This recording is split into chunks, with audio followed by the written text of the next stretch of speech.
आदाब नाजरीन, मिली डाइजेस्ट में आपका इस्तकबाल है। मैं आपका मेज़बान मुबारक उमरी। आपसे दरख्वास्त है कि अगर आपने अभी तक चैनल को सब्सक्राइब नहीं किया है तो ज़रूर सब्सक्राइब कर लें और इस वीडियो को ज़्यादा से ज़्यादा शेयर करें।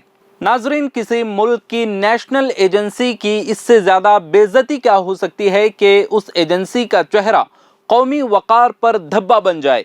जी हाँ दोस्तों, बीजेपी का पिंजरे का तोता बनी एजेंसी जो मुल्क की हिफाजत के लिए नहीं बल्कि सियासी इंतकाम का हथियार बन जाए।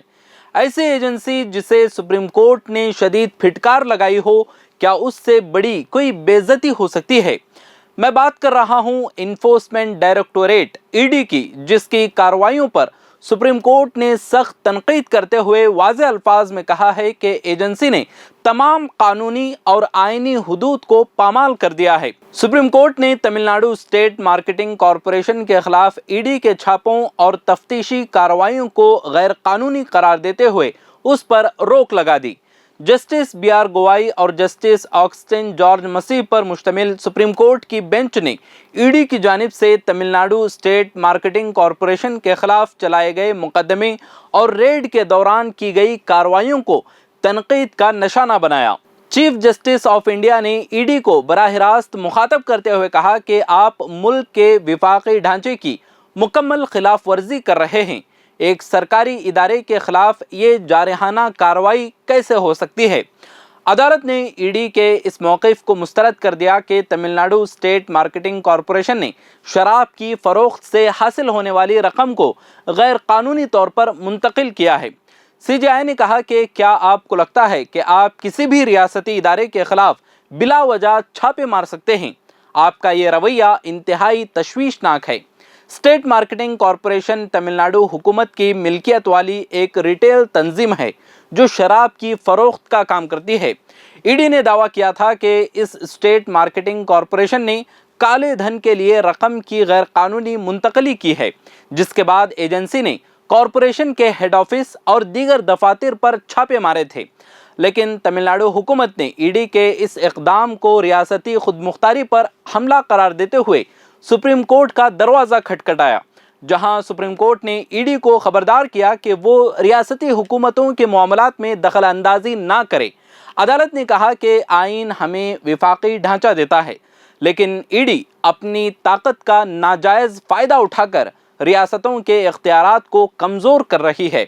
सुप्रीम कोर्ट ने ईडी को कॉरपोरेशन के खिलाफ मज़ीद कार्रवाइयों से रोक दिया है और इस मामले में तफसीली जवाब तलब किया है। अदालत का ये फैसला ईडी के खिलाफ एक बड़ा झटका है, जिस पर अक्सर ये इल्ज़ामात लगाए जाते हैं कि वो मरकज़ी हुकूमत के सियासी मुखालिफिन के खिलाफ हथियार के तौर पर इस्तेमाल होती है।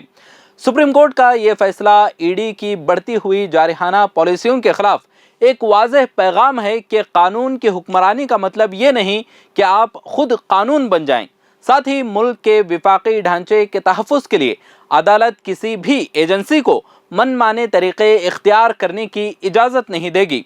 ईडी समेत तमाम मरकज़ी इदारों को आइनी हुदूद में रहते हुए अपनी जिम्मेदारियां अदा करनी होंगी, बसूरत दीगर अदलिया की गिरफ्त का सामना करना पड़ेगा। ये एक लौता मामला तो बिल्कुल नहीं है जहां ईडी का इस्तेमाल हो रहा है मुखालिफिन को खामोश करने और उन्हें कमज़ोर करने के लिए। बीजेपी हुकूमत पर इख्तिलाफ राय को दबाने के लिए तफ्तीशी एजेंसियों का गलत इस्तेमाल करने के इल्ज़ामात लगते रहे हैं। हुक्मरान हुकूमत मुनज़्ज़म तरीक़े से सियासी तौर पर मुहर्रिक मुक़द्दमात और सख्त क़वानीन के ज़रिए अपोजिशन की आवाज़ों को निशाना बना रही है। हुकूमत एजेंसीज़ को हथियार बनाकर पीएमएलए, यूएपीए और एनएसए जैसे क़वानीन का नाजायज़ इस्तेमाल कर रही है ताकि उसकी पॉलिसियों को चैलेंज करने वालों को डराया जा सके। एजेंसियों का नाजायज़ इस्तेमाल ही नहीं बल्कि बेरोज़गारी, कीमतों में इजाफा, मॉब लिंचिंग, बुलडोज़र सियासत और बढ़ती हुई लाकानूनियत के खिलाफ भी आवाज़ उठानी होगी।